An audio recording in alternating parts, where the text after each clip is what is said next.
तो जैसा कि हमने पिछले एपिसोड में देखा था कि लियाओ ने अपनी पिछली एकेडमी में फर्स्ट रैंक पा ली थी और उसके बाद उसे एक नई एकेडमी में जुड़ना था, जिसके लिए उसने ग्रेट डिसोलेट वार एकेडमी को चुन लिया था। और फिर उसके लिए वो एक ट्रेन में बैठकर सफर करने लगा था, लेकिन रात में उस ट्रेन पर बहुत सारे डीमंस ने हमला कर दिया था और उससे लड़ने के लिए बहुत सारे सोल्जर उनसे लड़ रहे थे, लेकिन वहाँ पर एक ही डीमन उनको आसानी से मार रहा था और वहाँ पर बहुत सारे घायल भी होते जा रहे थे। और ये देखकर लियाओ ने उनकी मदद करने का फैसला किया था और फिर एक वेपन को उठा लिया था। और अब इस पार्ट की शुरुआत में हम देखते हैं कि अब वो उस वेपन को खोलने लगता है और फिर दूसरे हाथ से एक और वेपन को उठाकर उसे भी खोलने लगता है। ये देखकर सारे सोल्जर हैरान हो रहे होते हैं और मास्टर स्मिथ भी सोच रहे होते हैं कि ये सचमुच काम का लड़का है। और फिर वो उन दोनों वेपन को कंबाइन कर एक मैग्नेटिक वेपन बना देता है, जिससे वो डीमन ऑक्टोपस का एक ही बारी में टेंटिकल को उड़ा देता है। ये देखकर कमांडर खुश होने लगते हैं और वो कह रहे होते हैं कि तुम सचमुच हमारे काम के हो और अभी तुम्हें हमारे बहुत सारे वेपन भी ठीक करने होंगे। और फिर ये देखकर मास्टर स्मिथ कहने लगते हैं कि अभी ऐसे हमारी मदद करनी होगी क्योंकि अभी हमारा थंडर स्काई ठीक नहीं हुआ है। और फिर ये देखकर कमांडर कहने लगते हैं कि अभी यहाँ पर बहुत सारे वेपन है जिन्हें ये ठीक कर सकता है, लेकिन मास्टर स्मिथ उन्हें मना करते हैं और वो कहने लगते हैं कि अभी ये ज्यादा जरूरी है। और ये देखकर लियाओ उनके पास आता है और फिर उसके बारे में जानकारी इकट्ठा करने लगता है। तो वो बताने लगते हैं कि वो एक तरह का वेपन है जिसकी मदद से हम इन्हें एक ही बारी में मार सकते हैं, लेकिन उसके बहुत सारे पुर्जे यहाँ पर गिरकर अलग अलग हो गए हैं जिन्हें तुम्हें ठीक करना है। और फिर इस बात पर लियाओ एग्री कर जाता है और एक जगह पर बैठ जाता है। और फिर मास्टर स्मिथ उस वेपन का एक टुकड़ा उसे दे देते हैं और फिर सारे पार्ट को उठाकर उसके पास भेज देते हैं। और फिर ये देखकर वो उन पार्ट को उठाकर उन पार्ट को एक साथ ठीक कर उस वेपन में जोड़ने लगता है। और फिर एक बीस्ट फिर से उनकी ट्रेन पर आ जाता है जो कि बहुत शक्तिशाली होता है और वो अपने टेंटिकल्स अंदर डालने लगता है। और फिर वो अपने टेंटिकल्स की मदद से एक सोल्जर को उठा लेता है और फिर वो सोल्जर अपने हाथों से ही एक बॉम्ब को एक्टिवेट कर देता है, जिसकी वजह से वो उसके साथ ही मर जाता है।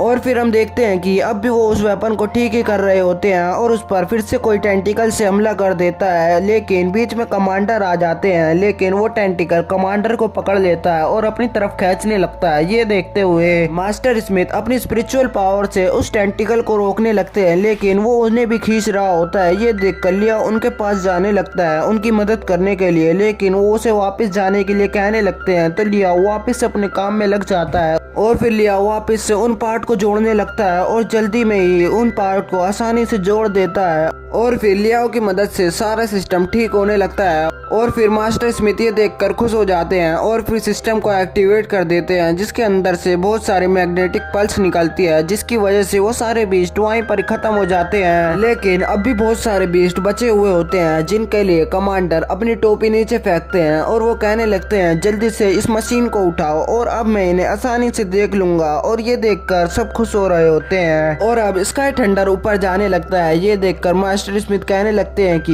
ये अब ज्यादा तेज से चलेगा क्योंकि इसकी पावर ज्यादातर तब पड़ती है जब बाहर तूफान चल रहा हो, लेकिन ये अब सबसे ज्यादा सही समय है क्योंकि अब बाहर तूफान चल रहा है। और फिर कमांडर उसकी ऑपरेटिंग सीट पर बैठ जाते हैं और वो कहने लगते हैं कि अब सब मुझ पर छोड़ दो और आगे का काम मैं कर दूंगा। और फिर मास्टर स्मिथ उसके पास आते हैं और वो कहने लगते हैं कि हमारे पास एक ही मौका होगा, इसे चलाते वक्त हमें उसकी शील्ड पूरी बंद करनी होगी, इस पे हमारे ऊपर भी बहुत खतरा आ सकता है, हमें तैयार रहना होगा। और फिर ये सुनकर कमांडर कहने लगते हैं कि ये सब मुझ पर छोड़ दो, मैं इसे एक ही बार में निपटा दूंगा।